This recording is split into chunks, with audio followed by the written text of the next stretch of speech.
நேயர்கள் அனைவருக்கும் வணக்கம். வந்தவாசி அடுத்துள்ள மாம்பட்டு மாரியம்மன் கோயில் ஆலயத்துக்கு நம்ம இப்ப வந்திருக்கோம். இங்க என்னெல்லாம் சிறப்பு, என்னெல்லாம் பண்ணிட்டு இருக்காங்கன்றத நம்ம தெரிஞ்சுக்கலாம் வாங்க.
பாத்துட்டு இருக்கோம். ஓய்வே இல்லாம சுத்தி போட்டுட்டு இருக்கீங்க. சுத்தி போடுறதுனால என்னெல்லாம் நடக்கும் நல்லது? இந்த மாமட்டு மண்ணுல இந்த சர்வமாலி காளி என்னைக்கு வந்து அமர்ந்தாலோ அன்னிலிருந்து இன்னைக்கு வரைக்கும் அவன் நினைச்சதெல்லாம் நடக்குது. நாங்க என்ன நினைக்கிறோமோ அது நடக்குது. கண்டிப்பா குழந்தை இல்லாதவங்களுக்கு குழந்தை வர வேண்டியது, மாங்கல்யம் மாங்கல்யம் இருக்க மாட்டேங்குது. பொண்ணு அடுத்த முறை வரும்போது எனக்கு கல்யாணம் ஆயிடுச்சுன்னு சொல்றாங்க, அடுத்த முறை வரும்போது எனக்கு குழந்தை இருக்குதுன்னு சொல்றாங்க, அடுத்த முறை வரும்போது நாங்க நல்லா 2 பேரும் ஒன்னா சேர்ந்துக்கிறோம் சொல்றாங்க, எங்க குடும்பம் நல்லா இருக்குதுன்னு சொல்றாங்க, எங்க வீட்டுல நாங்க சந்தோஷமா இருக்குன்னு சொல்றாங்க மேடம். அதனால இந்த மாம்பட்டு மண்ணுன்றது இந்த வந்தவாசி ஏரியாவிலே மிக சிறந்தது. அதாவது இந்த திருவண்ணாமலை மாவட்டத்துல மாம்பட்டுன்ற மண்ணுல இருந்த அந்த சர்வமாலை காளி காளி இருப்பதனால எல்லோ பொதுமக்களும் வந்து நல்லா அமர்ந்து நைட்டு ஃபுல்லா நல்லா சாமியை அலங்காரம் பண்ணி சாமி ஊஞ்சலாடி பார்த்துட்டு வெடிகாலம் 4:30 மணி தான் வீட்டுக்கு போவாங்க. அம்மா சக்தியால, முத்துமாரி அம்மன் சக்தியால நல்லா நடக்குது, நினைச்சதுக்காக நடக்குது. அவங்க என்ன நினைக்கிறாங்களோ அது கண்டிப்பா நடக்குது. அம்மனுக்கு என்னென்ன செய்யணுமோ எல்லாமே செய்யறாங்க. எத்தனை வருஷமா நாங்க ஒரு 11 வருஷமா வந்து இருக்கோம். இந்த 11 வருஷத்துல என்னைக்கும் இல்ல, இன்னைக்கு வந்து அதிகமான கூட்டம். ஏன்னா நீங்க வந்து தமிழ் தை அமாவாசை, அந்த தை அமாவாசைன்றதுனால இவ்வளவு பேர் வராங்க கூட்டம். அக்கா உங்க பேருக்கா? நாகரத்தினம். என்ன ஊர்ல இருந்து வரீங்க? சென்னையில இருந்து. சரி, எத்தனை வருஷமா வரீங்க? ஒரு 2.5 வருஷமா வரும். 2.5 வருஷமா வரீங்களா? இல்ல எப்பயும் விட எல்லா அமாவாசை விட இந்த அமாவாசை ரொம்ப ரஷ்ஷா இருக்கு, கூட்டம் அதிகமா இருக்கு அப்படின்றாங்களே, அது எதனால? இதனால சக்தியா இருக்கு சாமி. இல்ல தை அமாவாசை எதுனா உங்களுக்கு மந்த்லி வரத்துக்கும் இப்போ வரத்துக்கும் எதனா டிஃபரெண்ட் தெரியுதா? எனக்கு நான் வர்றது மாசம் வருவேன். இதேமாரி தான் கூட்டம் இருக்கும். ஆனா வந்து இந்த அமாவாசைக்கு தை அமாவாசைக்கு எல்லாம் வந்து ஜனம் கொஞ்சம் அதிகமா வரும். நீங்க எதனா வேண்டுதல் வச்சுட்டு போயிட்டு அது நிறைவேறிருக்கா உங்களுக்கு? நிறைவேறல, இருந்தாலும் வந்து அந்த அம்மா காப்பாத்துவாங்க அப்படிங்கிற ஒரு நம்பிக்கை வந்துட்டு இருக்கீங்க. வந்துட்டு இருக்கிறாங்க. இன்னும் வந்துட்டே இருப்பீங்க. ஆனா நோய் நொடி இல்லாம இருக்குது அந்த அம்மா. எனக்கு நல்லா நோய் நொடி இல்லாம இருக்காங்க. நான் வந்து ஒண்ணு நினைக்கிறேன், அது நிறைவேற்றுனா கொஞ்சம் நல்லா இருக்கும். கண்டிப்பா அடுத்த அமாவாசைக்குள்ள உங்களுக்கு கண்டிப்பா நிறைவேறும். அதைத்தான் நினைச்சிட்டு இருக்கிறேன். ஆனா வந்துக்கினே தான் இருக்கிறேன் நான். வந்துட்டு தான் இருக்கேன். ஆமா. சரி, ஓகே. மழையில கூட நான் வந்துக்கிறேன். நன்றிக்கா. அக்கா, அந்த சாமிக்கு கீழே தண்டம் இருக்குல்ல, அதை எல்லாரும் தொட்டு கும்பிட்டுட்டு ஏதோ சொல்லிட்டு போறாங்களே, அது என்ன? நான் வந்து 5 வருஷமா வருகிறேன். அதுல வந்து தண்டம் இருக்குது. அந்த அம்மாவோட நம்மளோட குறையெல்லாம் அந்த அம்மா கையில சொன்ன உடனே அந்த அம்மா தீர்த்துருவாங்க. எல்லாம் வெற்றிகரமா நடக்கும். அந்த அம்மா அந்த அம்மா காணிக்க வச்சு அந்த தண்டையில வந்து அந்த காணிக்க வச்சு கேட்டா அந்த அம்மா எல்லாம் எல்லாம் வச்சுட்டு போறாங்க. ஆமா, பைசா வச்சு அதுல வந்து நம்மளோட குறைய வந்து வெளியே சொல்லாம அந்த அம்மா கையில சொல்லிட்டு வந்தா அது அப்படியே பழிக்குது. நான் 5 வருஷமா வருகிறேன். நீங்க எத்தனை வருஷமா வரீங்க? 5 வருஷமா வரேன். எப்படி நல்ல மாற்றம். அமாவாசை வந்து அம்மாசிக்கு வந்துருவேன். அது நல்ல மாற்றம். சரி, ஓகே. அக்கா எத்தனை வருஷமா அந்த கோயிலுக்கு வரீங்க? அக்கா 5 அமாவாசை வந்துடும். இது வரைக்கும் 5 அமாவாசை வந்திருக்கீங்க. வரும்போது எல்லாமே அன்னதானம் சாப்பிட்டுட்டு தான் போவீங்க. எப்படி இருக்கு சாப்பாடுலாம்? எப்படி இருக்கு? சாப்பாடுலாம் நல்லாதான் இருக்கு. நல்லா இருக்கு. இல்ல இவ்வளவு ஜனங்க இருக்கு, எவ்வளவு நேரம் வரைக்கும் இங்க போட்டுட்டு இருப்பாங்க சாப்பாடு? 11 மணி வரல நாங்க போய் சாப்பாடு எப்பவுமே. சரி, ஓகே. கையில எப்படி இவ்வளவு பேருக்கும் எப்படி வர ஜனங்க எல்லாருமே சாப்பிட்டு இருக்காங்க? எல்லாருக்குமே சாப்பாடு இருக்குமா? நம்ம எல்லாருமே சாப்பிடுவோம். வணக்கம். இது வரைக்கும் நம்ம இந்த கோவிலோட வழிபாடுகள், அன்னதானம், மக்களோட கருத்து எல்லாத்தையும் நம்ம தெரிஞ்சுக்கிட்டோம். நம்ம கூட யார் இருக்காங்கன்னு பார்த்தீங்கன்னா, இந்த ஆலயத்தோட பீடாதிபதி லட்சுமணன் சுவாமி இருக்காங்க. இன்னும் இந்த கோவிலில் சிறப்புகள் என்னென்ன இருக்குது அப்படிங்கிறத அவங்க மூலியமாக நம்ம தெரிஞ்சுக்கலாம். வணக்கம் சுவாமி. வணக்கம். கோவிலோட சிறப்புகள் என்னென்ன, அதை பற்றி கொஞ்சம் சொல்ல முடியுமா? கோவிலுடைய சிறப்பு, அம்பாள் இந்த இடத்துல ஆலயம் கொண்டு 43 வருஷம் ஆகிறது. இந்த இடத்துல அம்பாள் வந்ததுக்கான காரணங்கள் பல காரணங்கள். உலக நன்மைக்காக, உயிரினங்கள் நன்மைக்காக, ஏழை எளிய பக்தர்களுடைய குறைகள் தீர்ப்பதற்காக அம்பாள் இங்கே ஆலயம் கொண்டுள்ளார். அம்பாள் இங்கே ஸ்ரீ முத்துமாரி அம்மன் அப்படின்ற திருநாமத்தோடு அம்பாள் இங்கே இருக்கா. ஒரு 17 வருஷத்துக்கு முன்னாடி உத்தரவின் பேரில், அம்பாள் கொடுத்த அருள்வாக்கின் பேரில் இந்த இடத்துல ஒரு மகாகாளி விஸ்வரூபமாக உருவாக்கணும்னு அம்பாள் அருள்வாக்கு சொன்னதால் ஆதிசக்தி ஸ்ரீ சர்வமங்கல காளி அப்படின்ற அம்பாளுடைய திருநாமத்தோடு 81 அடி உயரம் 18 கரங்களோடு அம்பாளை இங்கே விஸ்வரூபமாக உருவாக்கியிருக்கு. அதனால் இங்கே 43 வருஷம் இது வரைக்கும் ஆகிறது இந்த ஆலயம் எழும்பி. ஏழை எளிய பக்தர்கள் யாரெல்லாம் உடல்நிலை பாதிக்கப்பட்டு, மனநிலை பாதிக்கப்பட்டு, செய்வினை கோளாறு பாதிக்கப்பட்டு, ஏவல் பில்லி பிசாசு போன்ற பிரச்சனைகள் பாதிக்கப்பட்டு வர்றவங்களுக்கு இங்கே அம்பாளுடைய அபிஷேக தீர்த்தம், அடுத்தது அம்பாளுடைய மடியில் வச்சு கொடுக்கக்கூடிய எலுமிச்சம்பழம், வேப்பிலை, இதுதான் இங்கே பிரதானமாக கொடுத்துட்டுருக்கோம். வருஷ கணக்கில் இருக்கக்கூடிய மனநிலை பாதிக்கப்பட்டவர்கள், குழந்தை பேர் இல்லாதவர்கள், கணவன் மனை ஒற்றுமை இல்லாதவர்கள் எல்லாருக்குமே இங்கே அம்பாள் நிவர்த்தியை பயன் பண்ணுறேன். இங்கே வேறு எந்த விதமான வேறு சடங்கு சம்பிரதாயங்களை எல்லாம் செய்கிறதில்லை. அம்பாள் வாக்கு, அம்பாள் உத்தரவு, அம்பாள் பிரசாதம் தான் தர்றோம்.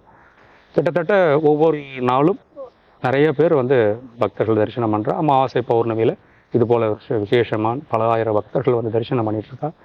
எல்லாருக்கும் எல்லா பலனும் அவரவர் என்னென்ன நினச்சி வந்தாலும் அவர் அத்தனை பேருக்கும் அத்தனை பலன் அம்பாள் கொடுத்துருக்கா.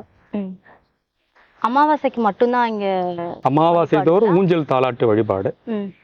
இரவுல 12 மணிக்கு ஊஞ்சல் தாலாட்டு நடக்கும். காலையில் அமாவாசை அன்னைக்கு காலையில் அம்மாவுக்கு கருவறையில் இருக்கிற முத்துமாரி அம்மனுக்கு அபிஷேகம், ஆராதனை, குங்குமார்ச்சனை நடந்து ம். மதியம் ஒரு வேள்வி. அந்த வேள்வி என்னன்னா அந்த மாசத்திற்குரிய சிறப்பான வேள்வி. அந்த வேள்வி வந்து உலக நன்மைக்கான வேள்வி, சகல பக்தர்களுடைய வினைகள் தீர்ப்பதற்கான வேள்வி. அந்த வேள்விக்கு எந்த கட்டணமும் கிடையாது. எல்லா பக்தர்களும் வந்து உட்காரலாம், தரிசிக்கலாம், அவர் கையால் திரவியங்களை சமர்ப்பணம் பண்ணலாம், அக்னியை சமர்ப்பணம் பண்ணிக்கலாம், அடுத்தது ரக்ஷையை வாங்கிக்கலாம். இது எதுக்கும் கட்டணம் வாங்குறது இல்லை. ஏன்னா வரக்கூடியவர் அனைத்து பேருமே பிரச்சனையோடு வர்றவங்க. அது நிவர்த்தி ஆகிட்ட தானே அம்மாவுக்கு அவங்களுக்கான மனசில் தோன்றதை செய்வாங்கன்ற அந்த எண்ணத்தில் அம்மா வாக்கில் வர்ற பக்தர்கிட்ட எதுவும் கேட்கறது இல்லை. அதுக்கும் ஒரு கட்டாயமாக நம்ம எதுவும் பண்ணுறதில்ல. அதனால் ஒவ்வொரு அமாவாசைக்கும் மதியம் வேள்வி உலக நன்மைக்காக, சாயந்தரம் அம்பாளுக்கு உற்சவர் அம்மனுக்கு 32 திரவியங்களால் அபிஷேகம். அது முடிஞ்ச பிறகு அன்னதானம். வரக்கூடிய 10,000 பக்தர்களுக்கும் தொடர் அன்னதானம். 12 மணிக்கு ராத்திரி அம்பாள் வந்து அந்த மாதத்திற்குரிய சிறப்பு அலங்காரம், அம்பாளுக்கு சிறப்பு அலங்காரம் பண்ணி பக்தர்களே தோளில் சுமந்து அம்பாளை சுற்றி வருவாங்க. மேலவாத்தியங்கள் முழங்க சுற்றி வந்துட்டு ஊஞ்சல் மண்டபத்தில் 12:30 மணிக்கு தாலாட்டு வைபவம், பூசாரி பாடல், பம்பை, உடுக்க, சிலம்பு வாத்தியங்கள் பாடி அம்மாவுக்கு புஷ்பாஞ்சலி பண்ணி ஜோதி காமிப்போம். அதில் சிறப்பான ஜோதின்றது வந்து நாக ஆராதனைன்ட்டு. அந்த நாக ஆரத்தி பண்ணும் பொழுது எல்லாருடைய கஷ்டங்களும் நிவர்த்தி ஆகிறதுன்றது அம்மா வாக்கு. அதனால் அதை தரிசனம் பண்ண உடனே ஊஞ்சல் முடியும். கிட்டத்தட்ட ஒரு 3 மணி ஆகும். ஒரு இரவு ஒரு பகல் அமாவாசை முழுக்க இங்கே ஆயிரக்கணக்கான பக்தர்கள் வருவாங்க, தரிசிப்பாங்க, பிரார்த்தனை பண்ணுவாங்க, அவங்க கையாலே அர்ச்சனை பண்ணுவாங்க, அவங்க கையால் பூஜை பண்ணிப்பாங்க. இங்கே எதுக்கும் பக்தர்களுக்கு எந்த விதமான கட்டாயமும் கிடையாது. அமாவாசை மட்டும்தான் இங்க சிறப்பா இல்ல வேற நாள்? அமாவாசை தோறும் சிறப்பு. ம். அமாவாசை தோறும் சிறப்பு. அடுத்தது ஒவ்வொரு வாரத்தில் வெள்ளிக்கிழமை, செவ்வாய்க்கிழமை, ஞாயிற்றுக்கிழமை, வெள்ளிக்கிழமை, செவ்வாய், ஞாயிற்றுக்கிழமை அன்னைக்கு வந்து அருள்வாக்கு. அருள்வாக்கு கேட்குற வர பக்தர்கள் காலையில் 11 மணிக்கு 12 மணிக்கெலாம் வந்துடுவாங்க. அவங்களுக்கு அருள்வாக்கு. வரக்கூடிய ஒவ்வொருத்தருக்கும் ஒவ்வொரு பிரச்சனை. அந்த பிரச்சனையோட இங்கே தீர்வு கிடைக்கும். என்ன தீர்வுனா, ஒருத்தர் உடல்நிலை பாதிப்போடு வராருன்னா ஏற்கனவே அவர் ஹாஸ்பிட்டல்லாம் போயிட்டு பார்த்துட்டு சரியாகாமல் தான் வருவார். அப்படி வந்த பிறகு அவருக்கான தீர்வு அம்மா சொல்லுவா வாக்கில். அந்த தீர்வு என்னென்னா, ஒரு நாள் 2 நாள் இங்கே தங்குவாங்க, பிரசாத பழங்கள் வாங்கி சாப்பிடுவாங்க, வேப்பிலை சாப்பிடுவாங்க, தீர்த்தம் சாப்பிடுவாங்க. 4 நாள் அவங்க சரியாயிடுவாங்க. அவங்களுக்கு நாங்கள் எந்த விதமான வேறு எந்த வைத்தியமும் பண்ணுறதில்ல. அம்மா வாக்கில் சொல்கிறது செய்வோம், சரியாகும். இதுதான் ஒவ்வொரு நாளும் சிறப்பு. காலையில் அபிஷேக ஆராதனை தினமும், சாயந்தரம் அம்மாவுக்கு தீப ஆராதனை, ஒரு நாளைக்கு 2 கால பூஜைகள், வாரத்தில் 3 நாளும் அருள்வாக்கு, வெள்ளி, செவ்வாய், ஞாயிறு. ஒவ்வொரு வாரத்தில் இது மாதிரியான பூஜைகள் நடக்கிறது. ஒவ்வொரு மாதத்தில் பௌர்ணமி அன்னைக்கு உற்சவர் அம்பாளுக்கு அபிஷேக ஆராதனை. எல்லா பக்தரும் வந்து ஜோதி தரிசனம் பண்ணுவாங்க அமாவாசை பௌர்ணமியில். பௌர்ணமியில் அபிஷேக தரிசனம், அமாவாசையில் ஊஞ்சல் தாலாட்டு தரிசனம். இது ஒவ்வொரு மாதத்தில் நடக்கிறது. ஒவ்வொரு மாதத்தில் வரக்கூடிய சங்கடஹார சதுர்த்திக்கு துவிஜ கணபதி என்று சொல்லக்கூடிய மும்முக கணபதிக்கு அபிஷேக ஆராதனை, பிரசாத சமர்ப்பணம் பண்ணி எல்லாருக்கும் பிரசாத விநியோகம் பண்ணுவோம். ஒவ்வொரு சஷ்டிக்கும் பூஜை, ஒவ்வொரு சங்கடா சதுர்த்திக்கும் இங்கே பூஜை நடக்கிறது. ஒவ்வொரு மாதத்தில் இத்தனை பூஜைகள் நடக்கிறது. ஒவ்வொரு வருஷத்தில் சித்திரை மாதத்தில் சர்வமங்கல காளியம்மனுக்கு சித்திரை அமாவாசை அன்னைக்கு 100கணக்கான பக்தர்கள் அக்னி கரகம் எடுத்து இங்கே வழிபாடு நடக்கும். இன்னைக்கு ராத்திரி அம்பாளுக்கு புஷ்பாஞ்சலி என்று சொல்லக்கூடிய புஷ்பாஞ்சலி சேவை 1 டன் பூ அலங்காரத்தில் அம்பாள் 32 கரங்களோட சித்திரை மாத அமாவாசை அன்னைக்கு புறப்பாடு ஆகும். ஒரு பிரம்மாண்டமாக இருக்கும். அன்னைக்கு கிட்டத்தட்ட 50,000 பக்தர்களுக்கு மேலே தரிசனம் பண்ணுவாங்க. 10,000 பக்தர்களுக்கும் அன்னதான குழு சார்பாக அன்னதானம் பார்த்துட்டு வந்தோம். இவ்வளோ ஜனங்க இருக்காங்க, இவ்வளோ மக்களுக்கு எப்படி அன்னதானம் யாருக்கும் இல்லை அப்படின்காம கொடுத்துட்டே இருக்கீங்க, இதை பற்றி? இதுவும் அம்மா வாக்கு தான். வரக்கூடிய பக்தர்கள் அருளால் நிறைவு பெறணும், அன்னதானத்தால் வயிறு நிறையணும்.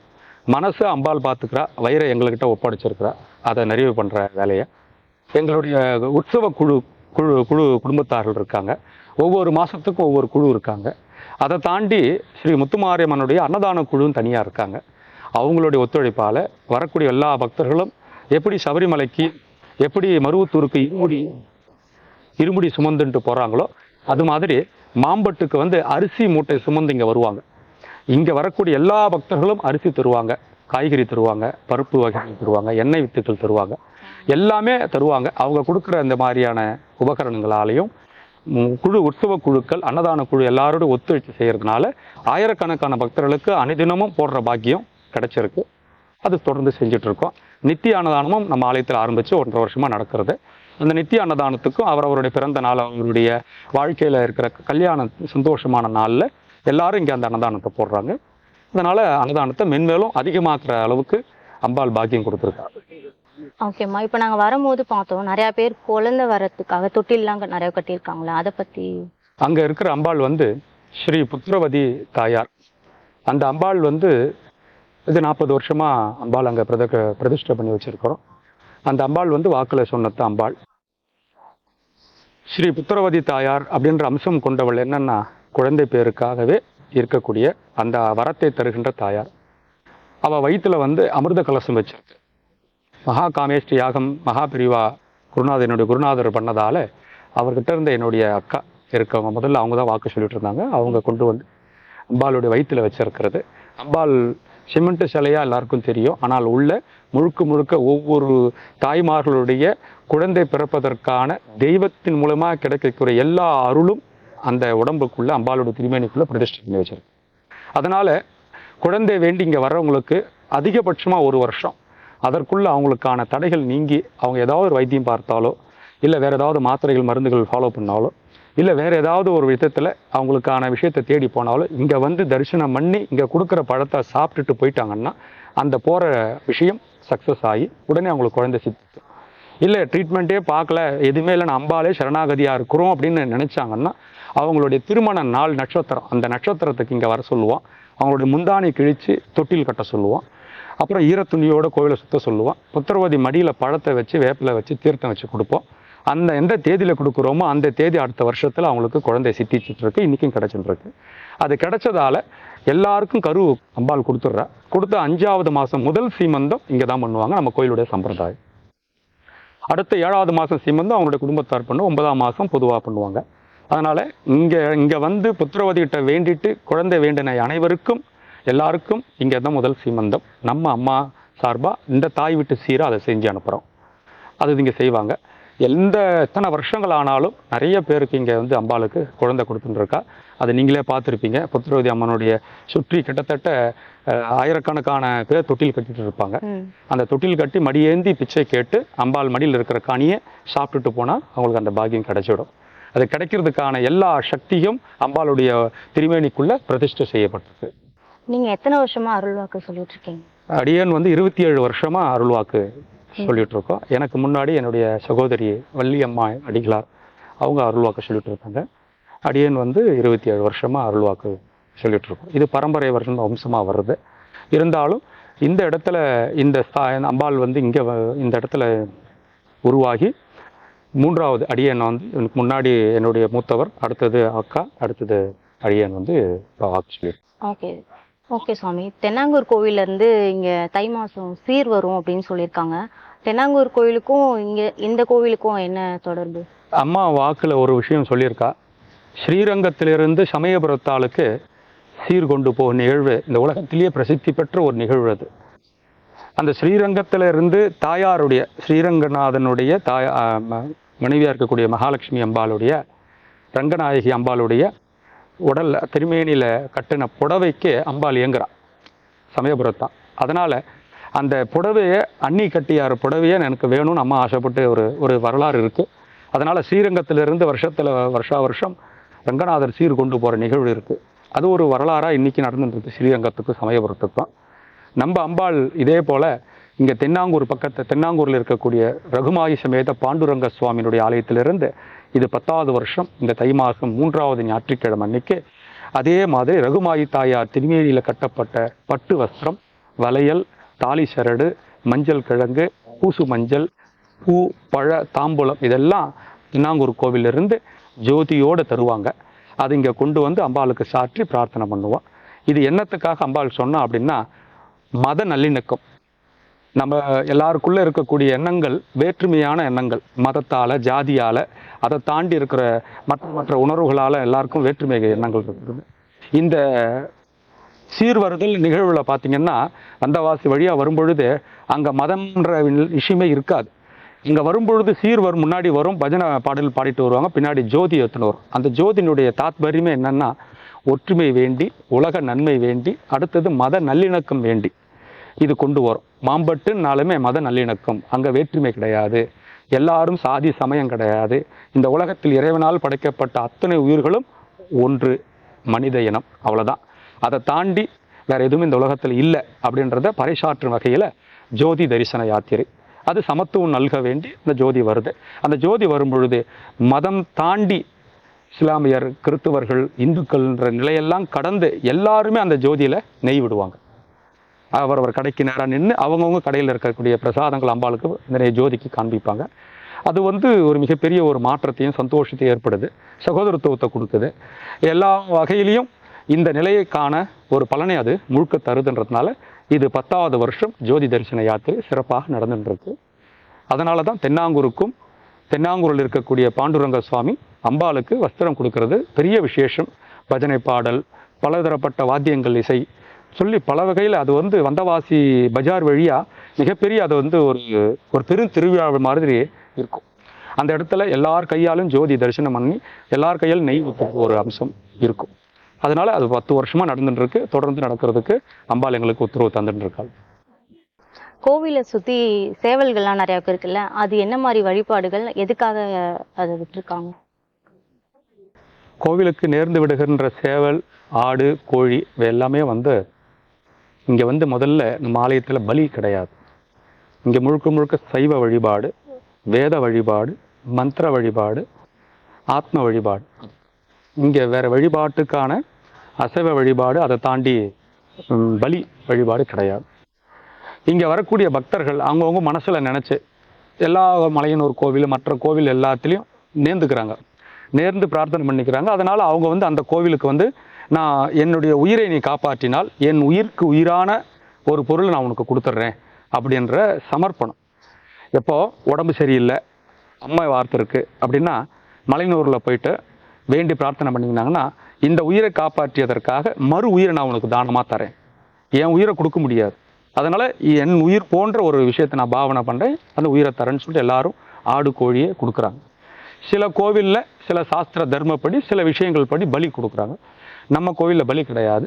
அவங்க கொடுக்குற ஆடு கோழி எல்லாம் நம்ம கோவில் பராமரிப்பில் வளர்க்கும். அதை வளர்த்து சில காலங்கள் கழித்து நாம் அதை அப்படியே இங்கேயே மிச்சிடறோம். சிலதெல்லாம் கொஞ்சம் தவறிடும், இறந்துடும். அதை நம்ம அது முறையாக என்ன பண்ணிவிடுமோ அதை மண்ணில் புதைச்சிருவோம். மற்றபடி இங்கே வேறு எதுக்கும் வாய்ப்பு தரதில்லை. உயிரினங்களையும் சகல உயிர்களையும் எங்கள் உயிர் போல தான் நாங்கள் இங்கே பாவிக்கிறோம். காரணம் என்னன்னா, என்னுடைய அடியனோட குருநாதர் ஐயா வைகுந்தர் அவர் உயிர் கொள்ளாமைன்ற விஷயத்தை வள்ளலார் மாதிரி சொன்னவர். அடுத்து என்னுடைய மானசீக குருநாதர் காஞ்சி காமக்கோட்டு பீட்டாதிபதி மகா பெரியவா, அவருடைய வம்ச வழியில் அவர்கள் போதனையில் இங்கே நாங்கள் கடைபிடிக்கிறதுனால எல்லா உயிரிடத்திலும் அன்பு காட்டணுன்றதை அவர் சொன்னதை நாங்கள் கடைபிடிச்சுட்டு இருக்கோம். உயிர் பலி கிடையாது. இங்கே எல்லாரும் நேர்ந்து அவரவர் பிரார்த்தனை பண்ணி கொடுக்கக்கூடிய பிரசாதமாக அவங்கவுங்களுடைய பொருளாக நிறைய பேர் பொருளாக கொடுப்பாங்க, நிறைய பேர் அரிசியாக கொடுப்பாங்க, நிறைய பேர் அம்பாளுக்கு வஸ்திரமாக கொடுப்பாங்க. சில பேர் இப்படி வேண்டிப்பாங்க, நான் கோழி தரேன் அப்படின்னு வேண்டிப்பாங்க, நான் ஆடு விட்டுறேன்னு வேண்டிப்பாங்க. நிறைய பேர் கோமாதா கொடுத்துருக்காங்க தானமாக. இங்கே கோசாலை இருக்குது. இது எல்லாமே தானமாக கொடுத்த கோமாதாக்கள் தான். இங்கே எல்லாமே நம்மளுடைய பராமரிப்பு, நம்ம கோவில் பராமரிப்பில் எல்லாமே வளர்க்கும். இவ்வளோ நேரம் உங்கள் பொன்னான நேரத்தை ஒதுக்கி எங்களுக்கு பதில் அளித்து இவ்வளோ டைம் கொடுத்து பேசினதுக்கு ரொம்ப நன்றி சார். ரொம்ப சந்தோஷம். அம்பாள் ஆசீர்வாதம். ஸ்ரீ குருபியோ நமக. எல்லா பலமும் எல்லாரும் பெற்று எப்பொழுதும் எல்லாரும் சந்தோஷமாக இருக்க அம்பாளை வேண்டி பிரார்த்தனை பண்ணி